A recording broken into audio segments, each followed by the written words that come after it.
Granny Lumu Puesimia Coye, KCSN ကနေပြီးမြန်မာအစိုးရအားငြိမ်းချမ်းရေးလုပ်ငန်းအားပြောင်းအောင်ပြုလုပ်ရေးရပ်တန့်ရန်သတိပေးခြင်းဆိုတဲ့သတင်းထုတ်ပြန်ချက်တစ်စောင်ကိုထုတ်ပြန်ခဲ့ပြီးအောက်တိုဘာ31ရက်နေ့ကထိုင်းနိုင်ငံချင်းမိုင်မြို့မှာသတင်းစာရှင်းလင်းပွဲတစ်ရပ်ကျင်းပခဲ့ပါတယ်။မြန်မာအစိုးရကကရင်နီမျိုးသားတိုးတက်ရေးပါတီ KNPP နဲ့အပြစ်ခတ်ရပ်စဲရေးသဘောတူညီတဲ့အတိုင်းထိန်းသိမ်းလိုက်နိုင်ရန်ပြက်ကွက်ခဲ့ပုံနဲ့ငြိမ်းချမ်းရေးလုပ်ငန်းအားပြောင်းအောင်ဆောင်ရွက်နေပုံအပေါ်အတိပေးလိုက်ခြင်းဖြစ်တယ်လို့ဖော်ပြထားပါတယ်။ဒီကိစ္စနဲ့ပတ်သက်ပြီး KCSN အဖွဲ့ဦးဆောင်အဖွဲ့ဝင်တယောက်ဖြစ်တဲ့ခုတော်တွေကအခုလိုပြောဆိုပါရယ်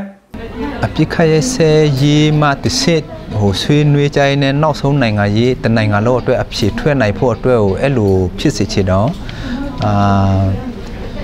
ဟိုထားပါတော့အခုအခြေအနေကဒီပြည်ထောင်စုမြန်မာနိုင်ငံတစ်ခုလုံးမှာကဟိုပြည်နယ်အလိုက်အပြစ်ခရဲ့ဆဲရေးကိုအကွက်လိုက်လုပ်တယ်ဒါမဲ့ဥမာကရနီကရပြည်နယ်ထဲမှာလှုပ်တဲ့အကွက်ကတဘောတူထားတဲ့ဟာတော့မှဟိုစားမလေးစားကြအောင်အဲ့လိုဖြစ်တယ်ဆိုတော့ကျွန်တော်တို့မျိုးလေးတာဒီ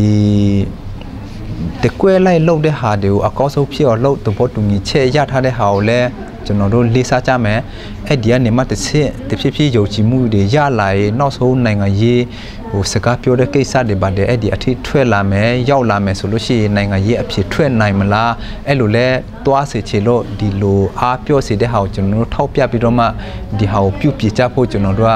ဟိုထိတ်သိမ်းကြဖို့ပြောနေတာပေါ့နော်အဲ့လိုလဲတိုက်တွန်းတာရထားတဲ့ဟာတိတိလေးတောင်မှကျွန်တော်မလေးစားကြအောင်ဆိုလို့ရှိရင်နောက်ဒီထက်ကြီးတဲ့ဒီထက်ထိလွယ်ရှာလွယ်ဖြစ်တဲ့ဟိုစားနိုင်ငံရေးကိစ္စတွေဆိုလို့ရှိရင်ကျွန်တော်တို့ကြိုလွှားလို့မရတော့လေအဲ့ဆိုလို့ရှိရင်ကျွန်တော်မျိုးလေးတဲ့ငေးချရေးဆိုတဲ့ဟာကဟိုတိတ်ဝေးသွားပြီပေါ့သဘောတူညီချက်ထဲမှာနှစ်ဖက်တပ်တွေတွာလာရေးကိစ္စနဲ့ပတ်သက်ပြီးကြိုတင်သတိပေးဖို့သဘောတူခဲ့ပေမဲ့အစိုးရတပ်ကသဘောတူညီချက်ထိန်းသိမ်းလိုက်နိုင်ဖို့ပြက်ကွက်ခဲ့ပြီးကြိုတင်သတင်းမပေးဘဲမော်ချီမြို့နယ်က KNPP ထိန်းချုပ်နေမြေတဲကိုဝင်ရောက်ခဲ့လို့တိုက်ပွဲဖြစ်ပြီးအစိုးရတပ်သား9ဦးကြဆုံးခဲ့တယ်လို့ပြောပါတယ်။ဒါအပြင်ဖရူဆိုမြို့နယ်အတွင်းကအမှတ်14တန်းမြင့်စစ်ရေးလေ့ကျင့်ရေးကျောင်းတိစောက်ရေးစီမံကိန်းကြောင့်ဒေသခံပြည်သူတွေရဲ့လေယာမြေဧက3000ကျော်တင်စီခံရပြီးလောက်ကင်စားတောက်ဖို့အခက်အခဲဖြစ်နေတဲ့အပေါ်ဆောက်လုပ်ရေးတွေရပ်တန့်ဖယ်ရှားပေးဖို့ KNPP ဘက်ကတင်ပြတောင်းဆိုထားပါတယ်။ဒါကိုပြည်내အစိုးရနဲ့ကရင်နီလူမှုအခြေပြုအဖွဲ့အစည်းတွေပူးပေါင်းလေ့လာပြီးတမရထံအစီရင်ခံစာတင်ပြဖို့သဘောတူခဲ့ပေမဲ့လက်တွေ့အကောင့်တွေဖော်ရမှာကန့်တတ်မှုတွေရှိကြောင်းကိုတော်တွေကပြောပြပါတယ်လက်ချီကျောင်းအမဆက်လေးပေါ့နော်ဖရူဆိုမြို့နယ်ထက်ကမခရိုရှေကီလာအဒီဖက်ရွာမှာဆိုတော့နေရာကျဲอยู่တဲ့အဲ့ဒီကိစ္စနဲ့ပတ်သက်လို့သဘောတူညီသူတို့ဆွေးနွေးတယ်ဆွေးနွေးပွဲထဲမှာဆွေးနွေးတော့သဘောတူညီချက်ရလာတာကပြည်내အစိုးရအဆင့်နဲ့ KNPP နဲ့ပူးတွဲစုပ်စားရေးအဖွဲ့တစ်ဖွဲ့ဖွဲ့မယ်ပေါ့ဆိုတော့အဲ့ဒီအဖွဲ့ကိုဖွဲ့ပြီးတော့လေ့လာမယ်လူထုတဘောထားကိုလေ့လာမယ်ဟိုတွေ့ရှိချက်တွေကို report လုပ်ပြီးတော့မှတမရစီတင်မယ်ဆိုတော့ဆက်လုပ်တင်မတင်အဲ့လိုသဘောမျိုးပေါ့သဘောတူညီချက်အဲ့လိုရှိတယ်ဒါပေမဲ့လက်တွေ့သွားပြီးမှလှုပ်တဲ့အခါမှာ KNPP ကိုယ်စားလှယ်တော့ပါတယ်နေရောက်ပါတယ်အဲ့ဒီရွာထဲကရွာခါဒီမြို့နယ်အရတာပေါ့နော်နေရောက်ပါတယ်ဆိုတော့သူတို့ပါသွားတဲ့အထဲမှာဟိုမှာရောက်သွားတဲ့အခါသူတို့သဘောဘာမှမပါလိုက်ရဘူးလေ report ထဲမှာကွေးထဲမှာရောက်သွားတဲ့အခါ